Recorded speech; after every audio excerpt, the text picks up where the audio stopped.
आज हम फिर खोबा वीर पहुंचे हैं।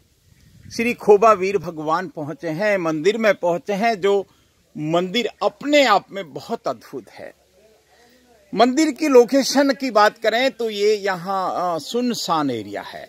यहाँ वो खोबा का वो क्षेत्र है जहाँ कभी सिरोही बसता था। यहाँ इस मंदिर के प्रति समस्त समाज की, सर्व समाज की गहरी आस्था है। मंदिर निसंदेह बहुत चमत्कारी है। मंदिर में जो वीर भगवान हैं वो साक्षात देव हैं। 52 वीर जिनको हम कह सकते हैं, इनके पास में धोणारा वीर, उनका भी मंदिर है। और ये संपूर्ण मंदिर एक आश्रम की तरह है। यहाँ हर साल मेला लगता है, हजारों लोग यहाँ पहुँचते हैं, भजन संध्या होती है। अगर मैं संक्षिप्त में कहूँ तो ये आध्यात्म का केंद्र है, शांति का केंद्र है, पर्यावरण का केंद्र है। एक इस तरह का इन्होंने विकसित किया है कि यहाँ आने के बाद आपको शांति मिलेगी। और इनको विकसित करने में इन्होंने पुरुषार्थ भी किया है। इस कमेटी को मैं साधुवाद करता हूँ। मैं माँ को नमन करता हूँ, प्रणाम करता हूँ और माँ से प्रार्थना भी करता हूँ कि हे जगदम्बे, हे भवानी, हे शारदे, हे माते, हे शक्ति स्वरूपा, इस देवनगरी सिरोही को आजकल क्या हो गया है, क्या हो गया है, ये आज बड़ी विडंबना है, बड़ी चिंता है। आसुरी शक्तियों का प्रभाव बढ़ रहा है।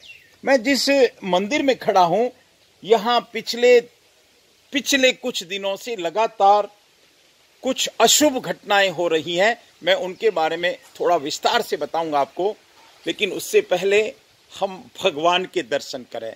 सिरोही टेम्पल्स मंदिर पहुंचता है, उन मंदिरों में पहुंचता है जहां आध्यात्म का अनुभव होता है।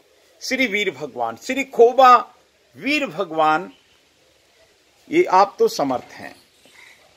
यहां 2 बार चोर आए। यहां इनकी सामर्थ्य की अगर मैं बात करूं, यहां 2 बार चोर आए, हथियार बंद आए, लेकिन मजाल है यहां कुछ नुकसान कर जाए। यहां नुकसान हो भी नहीं सकता। यहां जो भक्त हैं, मैं छगन जी से भी आज जब मैंने बात की तो मुझे लगा कि एक तरफ देवीय शक्तियां हैं, दूसरी तरफ आसुरी शक्तियां हैं। अब ये समय आ गया है जब एक महान युद्ध की तैयारी चल रही है। हम एक तरफ आध्यात्म की बात करते हैं, मंदिरों की बात करते हैं, देवनगरी सिरोही की बात करते हैं, धर्म की बात करते हैं, संस्कृति की बात करते हैं, लेकिन दूसरी तरफ सिरोही को किसकी नजर लग गई साहब? सिरोही, उड़ता सिरोही की बात हम सुनते हैं, उड़ता पंजाब की बात तो हमने सुनी है, लेकिन हमने मीडिया के माध्यम से कुछ दिनों से जब हम उड़ता सिरोही की बात सुनते हैं, जब हम सुनते हैं कि यहाँ की युवा पीढ़ी ड्रग्स एडिक्ट बनती जा रही है, तो ये हमारे लिए सबसे डरावनी तस्वीर है। कुछ कहने की आवश्यकता नहीं है, लेकिन हमको सतर्क होने की आवश्यकता है। शासन प्रशासन को सतर्क होने की आवश्यकता है। मैं धोणारे वीर को भी नमन करता हूं। यहाँ कुछ भक्त हैं मेरे साथ में। यहाँ छगन जी से भी आज मैं आपको मिलाऊंगा, जिन्होंने उस घटना को देखा था। 30 तारीख की घटना थी। यहाँ 5-6 आदमी आते हैं, जंगल है ये, और आते हैं रात को 1:30 बजे, तो निश्चित रूप से मान सकते हैं कि उनके जो भाव ठीक नहीं होंगे। 1:30 बजे आते हैं, सीसीटीवी कैमरे लगे हैं, एक अच्छा मंदिर है, लेकिन हमारे जंगलों में तो कहीं सीसीटीवी नहीं होते हैं साहब। वो यहाँ आते हैं, यहाँ घूमते हैं और फिर उसके बाद में कई घंटे यहाँ रुकते हैं। शायद कुछ चोरी करने का प्रयास करते भी होंगे, लेकिन आखिर भगवान है तो यहाँ से कुछ नहीं ले गए। यहाँ छगन जी ने उनको देखा। छगन जी ने क्या देखा, एक कैमरे में मैंने देखा, बाजी भी यहाँ से आ रहे थे, फिर ये कमरे में चले गए, क्योंकि ये 5-6 लोग थे चोर, और हमारे छगन जी और बासा अकेले थे और वो हथियारबंद थे। विषय ये आता है बार बार, सिरोही को किसकी नजर लग गई है साहब? इतना ही नहीं, छगन जी ने कहा, छगन जी ने बताया कि यहाँ 2 दिन लगातार आने के बाद, 2 दिन लगातार आने के बाद छगन जी ने इस दरवाजे के, ये बाउंड्री के उस तरफ भी देखा उनको। और कल की या परसों की बात आप बता रहे थे कि आगे सामने उस खेत में रात को 1:30 बजे सीटी की आवाज आई। तो कहने का भाव ये है साहब, क्या हो रहा है सिरोही को? क्या सिरोही को किसकी नजर लगी? मैं धोणा के वीर, धोणारा वीर को नमन करता हूं। देखिए, आध्यात्म का केंद्र है सिरोही। सिरोही की तरफ से अगर ये संदेश जाएगा संसार को कि यहाँ साधुओं की हत्या हो जाती है, तो ठीक नहीं है। ये सच में ठीक नहीं है। मैं प्रणाम करता हूं धोणारा वीर, जो संस्कृति की रक्षा के लिए अपने आप को आहूत कर दिया। ऐसे वीर हमको, हमारा हौसला अफजाई करे, हम ये चाहेंगे।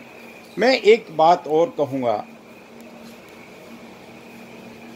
साधु की हत्या हुई है टेकरी पे, साधु की जांच हो जाएगी, पकड़ना चाहिए किसने हत्या की। लेकिन साधु की हत्या अगर किसी शहर में होती है, और पहली हत्या नहीं, पिपलेश्वर महादेव मंदिर में हत्या होती है।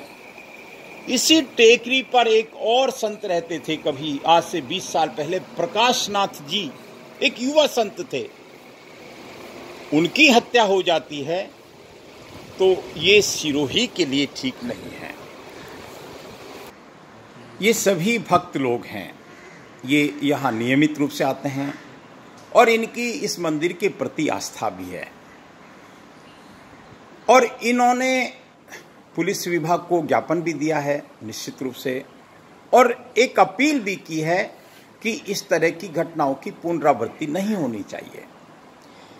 मैं नहीं कहता कि इस घटना से टेकरी की घटना का कोई संबंध है, मैं नहीं जानता, लेकिन अगर संबंध हुआ, क्योंकि यहाँ लगातार 2 दिन तक या 3-4 बार घूमना, हथियारबंद लोगों का घूमना, और उसके बाद में टेकरी पे एक निर्दोष साधु, एक 75 साल के साधु की हत्या का हो जाना, ये सिरोही के लिए सबसे बड़ा कलंक है।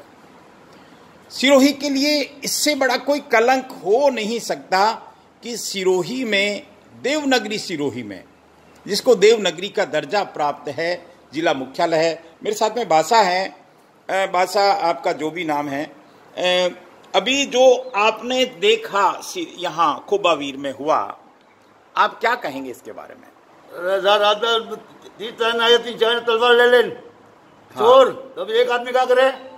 तो इसका उपाय क्या है? आपको क्या लगता है इसमें क्या छोरी करना? छोरी भी का है, छोरी बीजू को तो खुला भाई, अगर हमारे मंदिर सुरक्षित नहीं रहेंगे, सर आपको क्या लगता है, आप क्या कहेंगे इस घटना के बारे में? प्रशासन को अलर्ट भी किया था पहले 30 तारीख को।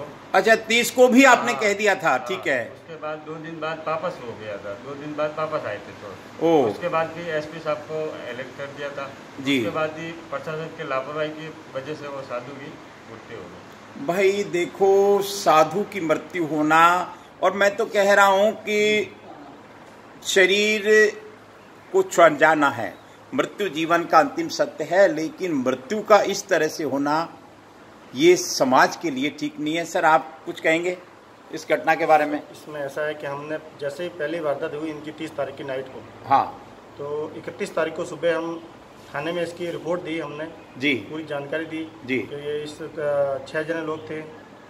फिर ये टाकरिया 6 नंबर गली से आए हैं। हाँ। हमारे कैमरे CCTV के मंदिर प्रांगण में जो कैमरे लगे हुए हैं जी जी जी, उसका पूरा वीडियो उनको बताया हमने। ये किधर से आए, कुछ आइडिया था? ये आए जो नाले के अंदर से आया, 6 नंबर गली के अंदर से। अच्छा। रास्ता उस रास्ते से आए, जैसे कि मंदिर के बाहर एक कैमरा लगा उसके अंदर पूरा रिकॉर्ड हुआ इनका, वो भी हमने प्रशासन को दिया।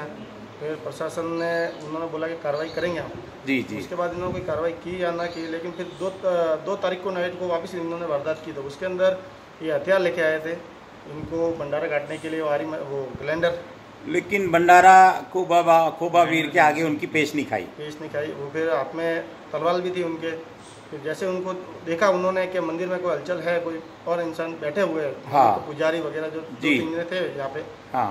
जैसे उनको देखा तो उनके तरफ अटैक करने के लिए हथियार लेके आ गए और हाथ में पत्थर थे उनके। फिर उन्होंने अपने आप को बचा लिया, रूम में कैद कर लिया। उन्होंने रूम में अपने आप को बंद कर दिया। चलिए, ईश्वर को धन्यवाद है कि हमारे कार्यकर्ताओं के साथ कुछ गलत नहीं